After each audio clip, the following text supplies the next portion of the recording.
Good morning students. आज हम चर्चा करेंगे सिंधु सरस्वती सभ्यता के नगर नियोजन और वास्तुकला की। देखिए, यदि हम इस सभ्यता का अवलोकन करें और उत्खनन से प्राप्त जो सामग्री है उसका विश्लेषण करें तो हम पाते हैं कि इस सभ्यता के जो नगर है वो बहुत ही व्यवस्थित रूप से बसाए गए थे, या यूँ कहें कि नगरों के अवशेषों को देखकर ऐसा प्रतीत होता है मानो ये नगर कुशल इंजीनियरों द्वारा योजनाबद्ध तरीके से बनाए गए हों। नगर के अंदर जो सड़कें हैं वो चौड़ी चौड़ी थी। सड़कें पूर्व से पश्चिम और उत्तर से दक्षिण दिशा की ओर जाती थी और प्राय ये जो सड़कें हैं एक दूसरे को समकोण पर काटती थी, जिससे यहाँ के जो नगर हैं अनेक खंडों में विभाजित हो गए थे। साथ ही मोहनजोदड़ो से एक बहुत चौड़ी सड़क मिली है जिसकी चौड़ाई 11 मीटर है और संभवतः ये जो सड़क है वो राजमार्ग रही होगी। नगर की सभी सड़कें इस प्रमुख राजमार्ग से जुड़ी हुई थी और सड़कें प्रमुखता कच्ची होती थी। कुछ उदाहरण ऐसे पक्की सड़कों के भी मिलते हैं।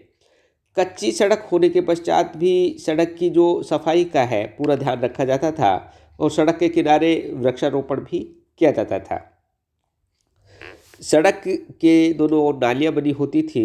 नालियाँ जो है वो पक्की होती थी और मकानों का जो गंदा पानी है वो मुख्य सड़क की नाली में जाता था और नालियों के अंदर थोड़ी थोड़ी दूरी पर शोषक कूप भी बने हुए थे ताकि कूड़े से पानी का जो बहाव है नहीं रुक सके। कुछ नालियाँ बहुत गहरी होती थी जिसमें व्यक्ति खड़ा भी रह सकता था। इसके पश्चात हम बात करें भवन निर्माण कला की, तो नगर निर्माण के समान सिंधु सरस्वती सभ्यता के अंदर भवन निर्माण कला में भी ये लोग दक्ष थे। इसकी पुष्टि हड़प्पा, मोहनजोदड़ो आदि से प्राप्त जो भग्नावशेष है उससे होती है। मकान में सुख सुविधा जो है उनका पूरा ध्यान रखा जाता था और भवनों का जो निर्माण है बहुत सुनियोजित रूप से किया जाता था। मकान छोटे और बड़े दोनों तरह के मिले हैं और ऐसे भवन मिले हैं जिनमें मात्र 2 ही कमरे हैं, जबकि कुछ भवन ऐसे मिले जिसमें अनेक कमरे हैं। मकान 1 मंजिल के भी होते थे, 2 मंजिल के भी होते थे और मकान की ऊपरी मंजिल पर चढ़ने के लिए पत्थरों और ईंटों की सीढ़ियाँ बनाई जाती थी। मकान में दरवाजे, खिड़कियाँ, रोशनदान, रसोई घर, स्नानागार, आंगन इत्यादि होता था। खिड़कियाँ एवं दरवाजे गली में खुलते थे। मुख्य सड़क की ओर दरवाजे व खिड़कियाँ न होने का कारण संभवतः धूल मकान में नहीं आए या धूल को रोकने के लिए ये दरवाजे पीछे की ओर खोले जाते थे। दरवाजे दीवार की समाप्ति के स्थान पर होते थे, बीच में नहीं। दरवाजे व छत लकड़ी के बने होते थे। दीवार जो है मोटी बनाई जाती थी और ये दीवारें जो मोटी है वो इसलिए बनाई जाती थी कि मकान ठंडा रहे। मकान का फर्श ईंटों, खड़िया मिट्टी और गारे से बना जाता था। दीवार जो है वो ईंटों से बनाई जाती थी। मुख्यतः पकाई गई ईंटों का प्रयोग इन दीवारों में किया जाता था। मोहनजोदड़ो में कुछ घरों में कुएं भी मिले हैं और किंतु हड़प्पा में एक भी कुआं नहीं मिलता है। स्नानागार सुंदर ढंग से बनाए जाते थे और इनका जो फर्श है पक्की ईंटों से कुशलतापूर्वक बनाया जाता था। स्नानगृहों और रसोई घरों से पानी निकालने के लिए नालियाँ होती थी जो गलियों की नालियों से मिलती थी। छत पर पानी निकालने और दूसरी मंजिल पर स्थित स्नानगृह से पानी निकालने के लिए मिट्टी या लकड़ी के परनाले भी होते थे। अब हम बात करें सार्वजनिक और राजकीय भवन की, तो सिंधु सभ्यता संबंधी प्रदेशों के उत्खनन के परिणाम स्वरूप ये तथ्य प्रकाश में आते हैं कि साधारण मकानों के अतिरिक्त यहाँ पर राजकीय और सार्वजनिक भवन भी थे। मोहनजोदड़ो में एक विशाल भवन के अवशेष प्राप्त होते हैं जो लगभग 70 मीटर लंबा और 24 मीटर चौड़ा है। इस भवन की दीवारें 1.5 मीटर मोटी है। इस विशाल भवन में अनेक कमरे, भंडारागार और 2 आंगन थे। मोहनजोदड़ो में एक गढ़ी भी मिली है जिसका निर्माण कृत्रिम पहाड़ी से किया गया था। नदी की बाढ़ से रक्षा करने के लिए इसके चारों ओर ऊंचा बांध था और इसमें अनेक मीनारें भी थी। गढ़ी में एक विशाल भवन था जो 71 मीटर लंबा और इतना ही चौड़ा था। इसमें एक विशाल कमरा था जिसकी छत 20 स्तंभों पर टिकी हुई थी। तो यहाँ के जो सार्वजनिक और राजकीय भवन थे वो काफ़ी बड़े बनाए जाते थे। अब हम बात करें अन्न भंडार गृह की, तो हड़प्पा और मोहनजोदड़ो में कुछ विशाल भवन मिले हैं जिन्हें पुरातत्ववेताओं ने अन्न भंडार गृह कहा है। हड़प्पा के राजमार्ग के दोनों ओर 1.25 मीटर ऊंचे चबूतरे पर 6-6 की पंक्तियों में विशाल अन्न भंडार बने हुए थे। अन्न भंडार की लंबाई 18 मीटर व चौड़ाई 7 मीटर थी। मोहनजोदड़ो में सार्वजनिक भोजनालयों के अवशेष भी मिले हैं। साथ ही विशाल स्नानागार भी यहाँ से मिले हैं। मोहनजोदड़ो में उत्खनन से एक विशाल स्नानागार के बारे में पता चलता है और स्नानागार का जो भवन है अत्यंत भव्य है।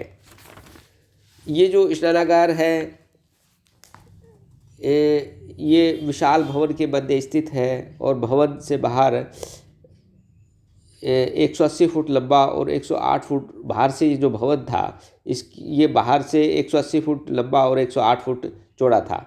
जलाशय जो है आयताकार है और ये जो जलाशय है ये 39 फुट चौड़ा और 8 फुट गहरा है। इसमें प्रत्येक और जल तक पहुंचने के लिए ईंटों की सीढ़ियां बनी हुई थी। जलाशय की दीवार और फर्श भी पक्की ईंटों से बनाई गई है। फर्श और दीवारों की ईंटों को जिप्सम से जोड़ा गया है और स्नान कुंड के पानी को बाहर निकालने के लिए समुचित व्यवस्था उस समय थी। इससे ऐसा अनुमान लगाया जाता है कि समय समय पर जलाशयों की सफाई की जाती थी। जलाशय के निकट एक कुआं भी स्थित है। ये जो जलाशय है ये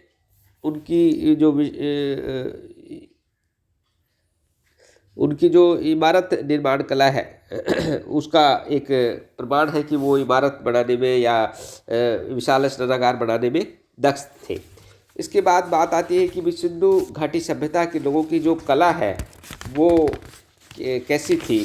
तो कला में जब हम बात करें कि यहाँ खुदाई में अनेक मूर्तियाँ मिले हैं, बर्तन मिले हैं, कलश मिले हैं, मोहरे मिले हैं, आभूषण मिले हैं और ये तत्कालीन कला और ललित कला पर पर्याप्त प्रकाश डालते हैं।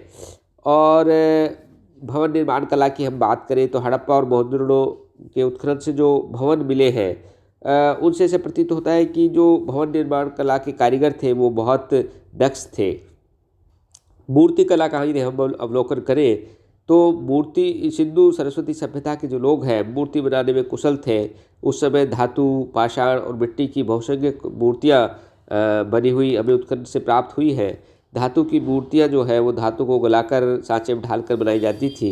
मूर्तियाँ दो प्रकार की होती थी, धार्मिक जिसमें देवी देवताओं, उपासिकाओं आदि की मूर्तियाँ होती थी। साधारण महत्व वाली जो मूर्तियाँ हैं जिसमें पशु पक्षी है, स्त्री है, पुरुष हैं, खिलौने इत्यादि हमें मिले हैं। इसके बाद जैसे धातु कला की हम बात करें तो यहाँ के जो निवासी हैं धातु की मूर्तियों के अतिरिक्त अत्यंत सुंदर आभूषणों का निर्माण करते थे। आभूषण सोने, चांदी, तांबे आदि के होते थे। धातुओं के जो बर्तन हैं उन पर नक्काशी भी की जाती थी। चित्रकला की हम बात करें तो जो मिट्टी के बर्तन हैं उन बर्तनों के ऊपर जो चित्रकारी है वो बहुत उत्कृष्ट है। संगीत और नृत्य कला की हम बात करें तो सिंधु सभ्यता के जो लोग हैं वो संगीत और नृत्य कला से परिचित थे और संगीत संबंधी उपकरण जैसे तबला, ढोल इत्यादि खुदाई में प्राप्त हुए हैं। नृत्य की मुद्रा में एक स्त्री की मूर्ति भी मिली है जिससे यह अनुमान लगाया जाता है कि नृत्य कला जो है उससे वो लोग भिज्ञ थे। बोहन निर्माण कला की हम बात करें तो इस प्रदेश के जो लोग हैं उत्खनन के परिणाम स्वरूप 550 मोहरें यहाँ से प्राप्त हुई है जो मिट्टी और विविध प्रकार के पत्थरों से निर्मित थी। मोहरों का आकार मुख्यतः गोलाकार था। कुछ मुद्राएं वर्गाकार भी मिली है। अधिकांश मुद्राओं पर लेख, पशुओं की आकृति अंकित है। मुद्राओं पर मुख्यतः बैल, गेंडा, हाथी, बारहसिंगा आदि बने हुए हैं। कुछ मुद्राओं पर घड़ियाल और व्याघ्र भी अंकित है। वृक्ष भी कुछ मुद्राओं पर अंकित हैं।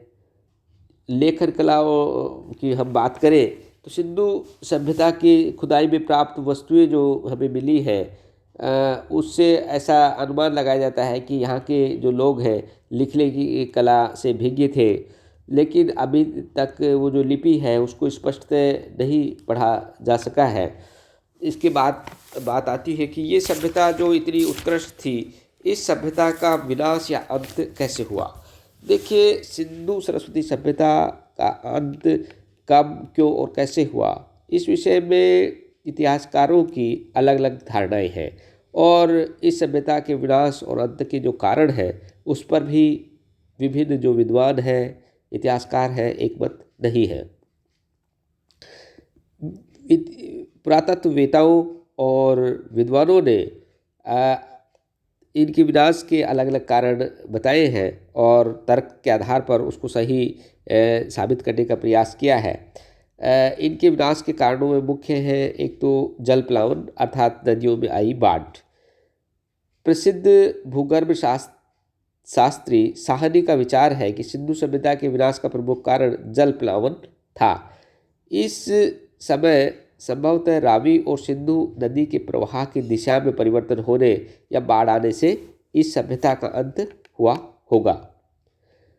इसके पश्चात जैसे भूकंप है, कुछ इतिहासकारों को मत है संभवतः किसी शक्तिशाली भूकंप के कारण इस सभ्यता का विनाश हुआ होगा। संक्रामक रोग है, कुछ विद्वानों का मानना है कि मलेरिया या अन्य किसी संक्रामक रोग के बड़े पैमाने पर फैलने के कारण इस सभ्यता का अंत हुआ होगा। कुछ विद्वानों की धारणा है कि जलवायु परिवर्तन, जैसे कि अमलानंद घोष ने माना है कि जलवायु में परिवर्तन और अनावृष्टि के कारण इस सभ्यता का पतन हुआ। सिंधु सभ्यता निवासियों द्वारा अत्यधिक लकड़ी के प्रयोग से हरियाली नष्ट हो गई और जिससे वर्षा में कमी आई, भूमि की उर्वरता में कमी आई और इस सभ्यता के लोगों का अंत हुआ। कुछ विद्वानों की बाह्य आक्रमण को भी सभ्यता के पतन का एक कारण माना जाता है, क्योंकि सिंधु सरस्वती सभ्यता के जो लोग हैं शांति प्रिय लोग थे और क्योंकि यहाँ से हथियारों के जो अवशेष हैं वो न के बराबर मिलते हैं, तो किसी बाह्य शक्तिशाली जाति का इन पर आक्रमण हुआ और उस जाति के लोगों ने इनको परास्त कर दिया और इस सभ्यता का अंत हुआ।